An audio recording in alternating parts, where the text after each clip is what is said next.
Namaste. Mark welcomes you to the Bhagavad channel once more. Hope you are enjoying the episodes. So, do you remember where I stopped last time? Arunagiri had been summoned to the Subramanya Swami temple at Vylor by the Lord Murugan himself, and I had promised you that I will narrate this part of the story in the next episode. So, here we are with the sequel episode of Arunagirinathar. Following the instructions of Murugan, Arunagiri reached Vylor.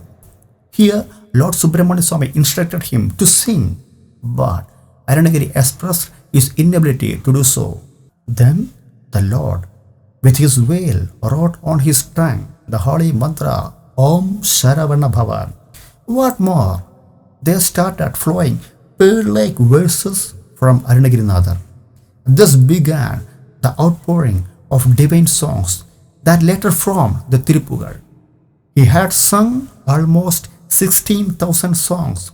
Unfortunately, out of them, only 1,300 could be recovered.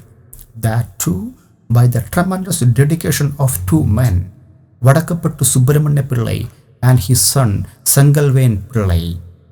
As his fame grew, Arunagiri sang the praises of Lord Subramanya Swami in all Murugan temples like Tiruchendur, Parani and Pumparai. We all know that Bhoganatha had consecrated the Murugan idol in Navapashana stone at Parani and in Dashapashana stone at Pumparai. Arunagiri also visited the Kadirgama in Sri Lanka. In our story, the fame of Arunagiri increased along with his spiritual brilliance. His name reached the ears of the king, Prabhudevaraya. In due time, there was a very famous Kali Upasaka, Sambandhandan, in that country. He had the power to manifest Kali before all through his mantras. Now, he became extremely jealous of Arunagiri.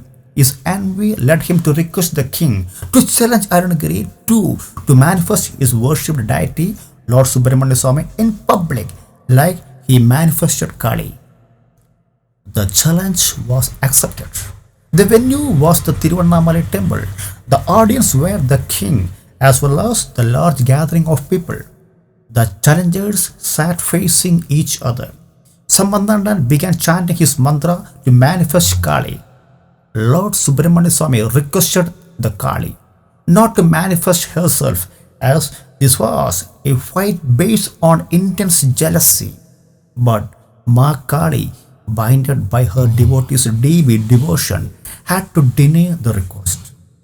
Then she was told to give darshan only to her devotee and not to anyone else. To this she readily agreed. What happened then? Sambandhandan chanted the mantras. Ma Kali have him her divine darshan, but no one else could see her. Then it was the turn of Arunagiri with just one song from Tirupugal. It was not just Subramanya Swami who came on his dancing peacock, but there were all Mahavishnu, Mahalakshmi, Mahasaraswati, Brahma, and even Sambandhandan's worshipped Ma Kali. It was a divine feast for the eyes of those blessed people who were present that day. The display didn't stop there. There appeared a pillar, and on it was Lord Subramanya Swami as described in the song. As a result of this, Lord Subramanya Swami came to be known as Kambat Ilayanar. Kamban means pillar. We all know about Kamban's Ramayana. Kamban's father was a great Narasimha Swami devotee. As Narasimha Swami emerged from a Kamban, he named his son so. Arunagiri's fame continued to rise. In the meanwhile, the king contracted a serious eye disease, making his eyes weak. Sambandhandan said that for this a cure could be the Parijata flowers from heaven. And he, with his crooked mind, to take revenge, suggested to the king that Arunagiri was the best person to go to heaven to bring those flowers. As requested, Arunagiri left his physical body to reach heaven to bring the Parijata flowers. When he returned with them, he found that the evil Sambandhandan had burned his physical body to ashes. Such was the intensity of jealousy and the wish to avenge his defeat. Arunagiri accepted his fate and entered the body of a bear. He understood that this turn of events had happened due to his own prayer to his Lord at Tiruchengood temple. He had prayed that no one should be troubled to bear his body and cremate him after his death. He, therefore, lives to this day. It's believed perched on the right shoulder of Subramanya Swami temple in all temples. He sang the famous Kandar Anubhuti, which consists of 81 songs while in the bird's form. In these songs, only Tiruchengood temple has been mentioned due to his death that I just narrated.